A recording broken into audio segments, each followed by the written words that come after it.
ciência celebra mais uma conquista no Brasil. Um programa que foi lançado esta semana em São Paulo promete revolucionar o tratamento contra o câncer de sangue e espera atender 300 pessoas por ano. Um projeto liderado pelo Hemocentro de Ribeirão Preto, no interior de São Paulo, promete levar uma esperança a mais a pacientes de câncer no Brasil. A iniciativa quer ampliar o acesso a uma terapia conhecida como CAR-T, que é considerada o maior avanço no tratamento do câncer nos últimos anos. Eu tenho uma célula que enxerga o tumor, mas não destrói. Eu tenho uma célula que tem uma capacidade de destruir, mas não enxerga. Será que eu consigo dar a essa célula ter a capacidade de enxergar o tumor e passar aí a destruir o linfoma, o mieloma ou a leucemia? Isso, no fundo, é o que é a terapia CAR-T. Hoje, apenas 10 pessoas no Brasil tiveram acesso à terapia, que reprograma as células de defesa do organismo de maneira individual para que ataquem os tumores. Uma das grandes barreiras é o custo. O tratamento pode custar o equivalente a R$2,5 milhões de reais, mas o projeto do Hemocentro quer cortar drasticamente o preço e torná-lo acessível a mais pessoas. Depois de quase 20 anos de pesquisas feitas com dinheiro público, cientistas brasileiros já são capazes de produzir o tratamento a partir das células T modificadas e por um preço muito inferior àquele do tratamento feito no exterior. Por enquanto, o tratamento é destinado apenas a pacientes diagnosticados com leucemia e linfoma não Hodgkin, mas os pesquisadores apostam que em breve ele poderá ter uma aplicação mais ampla. Hoje, estima-se que mais de 700 mil novos casos de câncer são registrados por ano no Brasil. Nós criamos uma tecnologia própria, né, que nos vai dar independência. Daqui a pouco, nós vamos ter que colocar isso à disposição do público. Quando eu falo disposição do público, é o nosso SUS. Esperamos que isso ocorra no decorrer do próximo ano.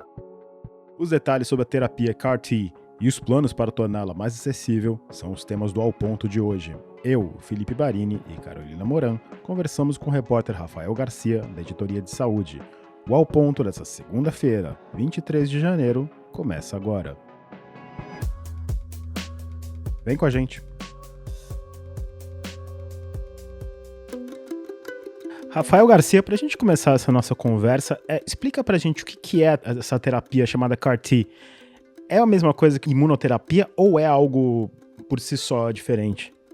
Oi, Felipe. É uma imunoterapia, sim, mas é um tipo muito sofisticado de imunoterapia, porque ela usa células do sistema imune para combater o câncer, que é o que caracteriza uma imunoterapia, mas ela não consiste simplesmente de você injetar no paciente um medicamento ou um imunobiológico que vai tentar combater o tumor. Ela primeiro recolhe do paciente os glóbulos brancos, que são as células do sistema imune que vão ser usadas depois para combater o câncer. Em laboratório, esses glóbulos brancos são alterados geneticamente e depois reinseridos no paciente, e sim, essas células elas aprendem a combater o tumor, no caso desses pacientes, as leucemias e os linfomas. E aí, Rafael, quais têm sido os resultados dessa terapia ao redor do mundo e também aqui no Brasil? Por que os médicos estão tão empolgados com as células CAR-T? Os resultados dessa terapia estão sendo muito bons. Em alguns casos, como o do Brasil, ainda é um número que ainda carece de um pouco mais de espera para se saber, mas já existe evidência de que ela prolonga, sim, a sobrevida desses pacientes. Se você imaginar que um paciente de leucemia linfóide aguda, que está num estágio avançado da doença, não teve bom resultado com quimioterapia ou com transplante de medula, que é o procedimento padrão para tratar essa consegue ter uma melhora no caso das células CAR-T, isso já diz muito sobre o potencial da terapia. E quando você olha, segundo os médicos, para o panorama de pacientes e vê que nesse perfil de paciente, a resposta, a taxa de resposta do transplante de medula chega em 20%, e no caso das células CAR-T chega a 60%, como é o que está sendo obtido aqui no Brasil, isso deixa realmente os pacientes muito esperançosos, né? Principalmente pacientes que já tinham esgotado as linhas de tratamento disponíveis para enfrentar essa doença. Eu conversei com o Diego Clé, que é diretor do Hemocentro de Ribeirão Preto, e ele se mostrou muito otimista com a resposta que eles estão obtendo agora no primeiro estágio do projeto lá na cidade.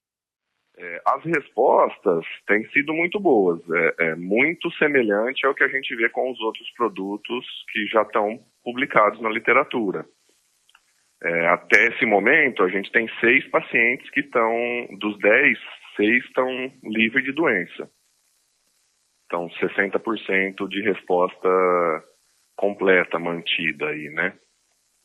É claro que a gente não pode considerar como cura ainda, porque precisa de um período maior de segmento, né?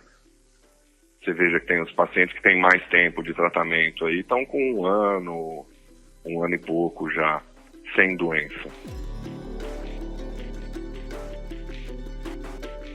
Rafael, esse tratamento ele é indicado para quais tipos de câncer? A gente viu que não são todos ainda, né? Esse tratamento, no momento, é indicado para os cânceres que afetam as células B do sistema imune, que no caso são a leucemia linfóide aguda e o linfoma não Hodgkin. São as duas doenças para as quais o pessoal de Ribeirão Preto está conseguindo fazer o tratamento dos pacientes. E aí, como é que o processamento dessas células, Rafael? Elas já são, não sei se o termo é esse, produzidas, né, ou cultivadas aqui no Brasil? Como é que é isso? Elas são cultivadas aqui no Brasil, ou processadas, talvez seria o termo mais correto, ainda em escala experimental, que é o que foi feito para tratar os primeiros 10 pacientes. Eu conversei com o Rodrigo Calado, que é um dos médicos do Hospital das Clínicas de Ribeirão Preto, que está liderando esse processo, e ele explicou um pouco melhor para a gente o que eles fazem ali para realmente conseguir qualificar essas células para tratar os tumores. O tratamento ele consiste no quê? Retirar os glóbulos brancos do sangue do paciente, mais especificamente os linfócitos T. Então a gente retira, como numa doação de sangue, mas aí se retira só esses glóbulos brancos do sangue. E aí, no laboratório, essas células são separadas e elas são modificadas geneticamente para que elas reconheçam as células do câncer específico. Então, aí, depois que é feita essa mudança genética, essa modificação genética, essas células são expandidas no laboratório, tudo isso é feito no laboratório. Então, elas são modificadas e expandidas no laboratório. E isso é um processo que leva 15 a 20 dias de produção. E aí, depois de todo esse processo, as células, então, são devolvidas para o paciente, transfundidas de volta para o paciente, e aí elas vão reconhecer a célula do câncer e destruir as células do câncer. Rafael, e como o Hemocentro de Ribeirão Preto está se preparando para ampliar essa produção? O Hemocentro, junto com o Instituto Butantan e a USP, tanto no campus de Ribeirão quanto no campus de São Paulo, estão separando já edifícios e espaços onde eles podem acomodar os laboratórios que vão fazer esse processamento de células. Estão também já treinando mais equipes de médicos e técnicos que são necessários para fazer essa terapia. O diretor do Butantan, o hematologista Dimas Covas, diz que o processo em pesquisa aqui será totalmente automatizado, feito por estas máquinas importadas da Alemanha. Ô, Raf, como é que vai ser o processo de ensaio clínico e de onde é que estão vindo esses recursos? Esses recursos estão vindo de várias partes, principalmente da FAPESP, que é a Fundação de Amparo à Pesquisa no Estado de São Paulo, mas também os pesquisadores conseguiram alguns recursos do CNPq, das próprias instituições que estão envolvidas e têm seus orçamentos e conseguiram um volume bastante razoável. Na conta deles, é um projeto já de mais de 160 milhões de reais, ou seja, um investimento grande em instituições públicas, porque eles têm o objetivo de oferecer esse tratamento dentro do Sistema Único de Saúde, de graça para quem acessa, não é de graça para a iniciativa pública, porque eles precisam fazer esse investimento, mas é um projeto já de grande escala, comparado com o que vinha sendo feito de 4 anos para cá, quando eles trataram esses outros 10 pacientes. Pegando um gancho você falou que é um projeto de grande escala que envolve muitas especialidades, né? Sim, envolve muitas especialidades. Se você imaginar que o médico clínico, o oncologista, é só aquele que está na linha de frente, na ponta, lidando diretamente com o paciente, ele precisa ter por trás dele também biólogos, especialistas em biologia celular, geneticistas, técnicos que entendam de vírus, porque o modo que a transfecção dos genes é feita no laboratório para modificar as células usa vírus também. Então, são muitas especialidades diferentes que são necessárias para que se consiga tratar um paciente. E uma boa parte desse recurso que eles estão investindo agora vai servir justamente para treinar e qualificar esses profissionais que precisam estar nos bastidores aí dessa cobertura. E aí, a partir desse investimento, Rafael, qual é a expectativa de atendimentos via SUS e quando é que a gente pode começar a ver esses pacientes sendo atendidos na rede pública? Na fase de ensaio clínico, os pesquisadores estão prevendo recrutar 75 pacientes a partir de maio, ao longo de um ano a partir daí. E depois, caso eles venham realmente conseguir montar todo o aparato que eles querem montar e serem aprovados pela Anvisa, eles acreditam que eles vão ter condição de fazer 300 tratamentos desse tipo por ano. É esse o número que eles estão mirando. Então, até 2025, se tudo correr conforme o que eles estão prevendo lá, é provável que eles já estejam conseguindo atingir esse volume de pacientes atendidos. E a gente nota que, apesar da iniciativa, ainda é um número pequeno de pessoas, né? No melhor dos casos, 300 até 2025, e já tem uma ideia de, hoje em dia, no momento, são pessoas que estão recebendo tratamento, pessoas que passaram por outros tratamentos e não tiveram os resultados positivos. A ideia no futuro, numa eventual segunda fase do programa, é oferecer essa terapia no estágio mais inicial da doença? Os pesquisadores ainda não estão falando nisso, principalmente porque, como se trata de um ensaio clínico, eles estão deixando de fora as pessoas que já conseguem ter acesso a um transplante de medula, que também não é um procedimento nada simples e nem fácil de conseguir no Brasil. Então, eles estão se concentrando nessas pessoas que não têm opção de tratamento hoje. No futuro, principalmente se eles conseguirem baratear um pouco a tecnologia, é possível que o SUS já passe a reavaliar isso, sobretudo se o custo do tratamento se equiparar ao custo de um transplante de medula, que hoje em dia é da ordem de 10 vezes mais barato do que esse custo, pelo menos na linha comercial. Pois é, a gente está falando de um tratamento que custa quanto, hein, Rafael? Tem outras linhas de terapia celular chegando à rede privada no Brasil, né?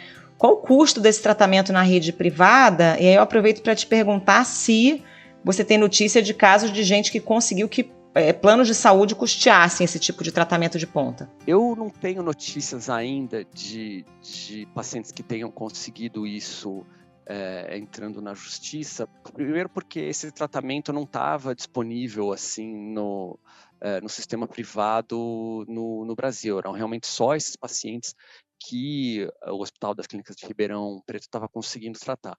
Agora já estão chegando, já tem pedidos de registro na Anvisa de uma linha de tratamento com células CAR-T da Novartis, da Gilead e acho que de mais um laboratório também, mas não se tornou público assim o caso de nenhum paciente que já esteja sendo beneficiado por esses tratamentos no setor privado.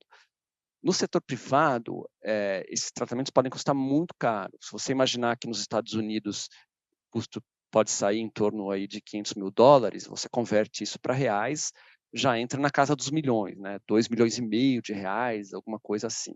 Por enquanto, apenas farmacêuticas americanas e europeias produzem o medicamento feito com as células T. E quando chegar para a Anvisa o produto que está sendo desenvolvido, né, pelo Butantan, em parceria com o Instituto das Clínicas, né, Hemocentro de Ribeirão Preto, por exemplo, nós vamos dar total prioridade para avaliar.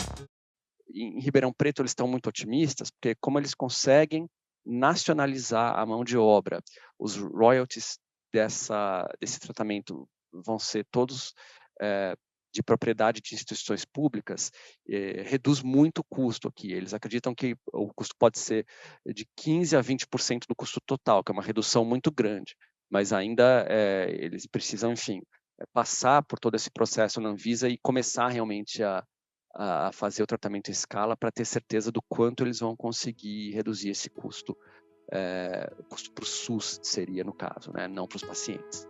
Uma eventual redução de custo, ele seria, você mencionando no SUS, já tem algum tipo de participação na iniciativa privada nesse processo, visando o uso na medicina privada dessa tecnologia produzida aqui no Brasil? Aqui no Brasil não existe nenhuma instituição privada de pesquisa que esteja investindo nesse tipo de tratamento, que eu saiba ainda. É realmente só esse grupo de Ribeirão Preto e os colaboradores deles, que são muitos também. Mas já tem hospitais trazendo essa plataforma pronta que foi desenvolvida pela indústria farmacêutica e oferecendo isso dentro de um contexto privado mesmo. Porque a nossa demanda é grande. Você tem uma ideia, nós temos milhares de e-mails aí para responder.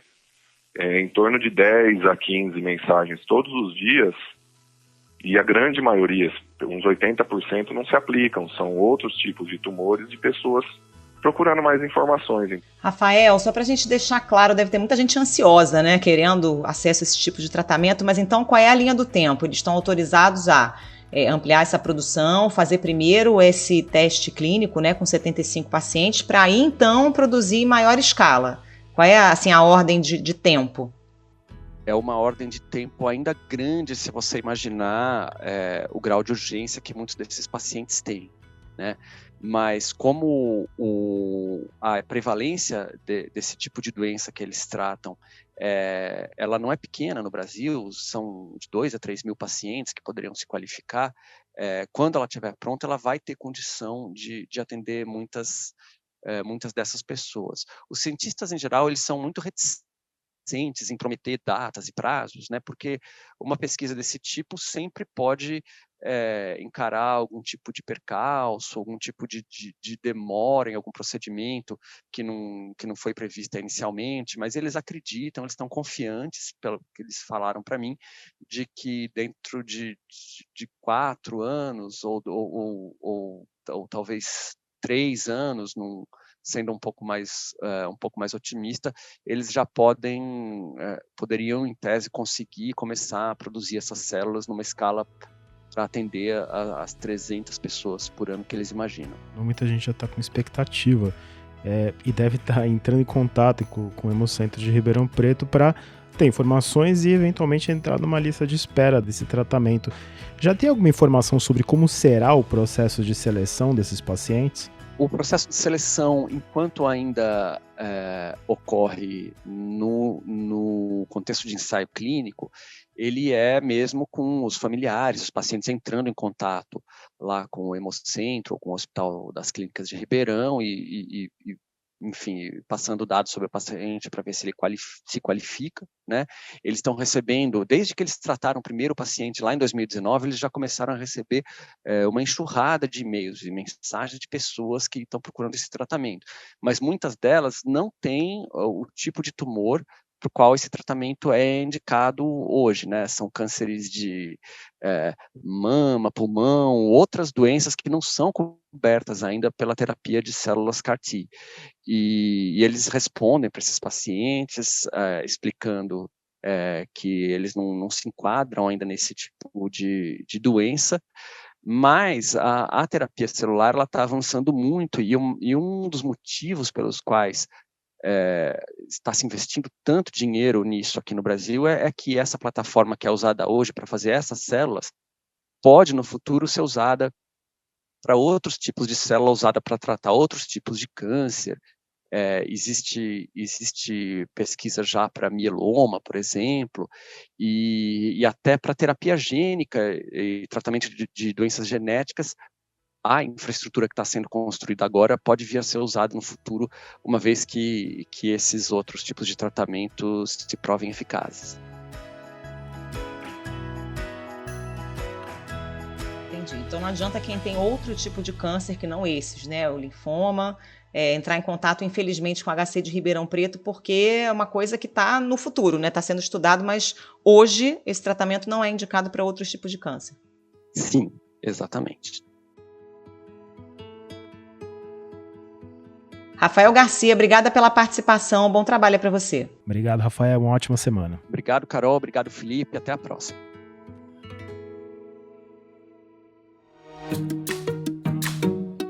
Esse foi o Ao Ponto de hoje, o podcast diário da redação do Globo. Nessa conversa, a gente conta com a participação de toda a equipe do jornal, as mesmas pessoas que levam até você informação e análise de qualidade todos os dias. Quer saber mais? Assine o Globo. Acesse assineoglobo.com.br e confira todas as notícias e reportagens especiais. A edição desse episódio é de Luan Oliveira. Até mais. Até mais.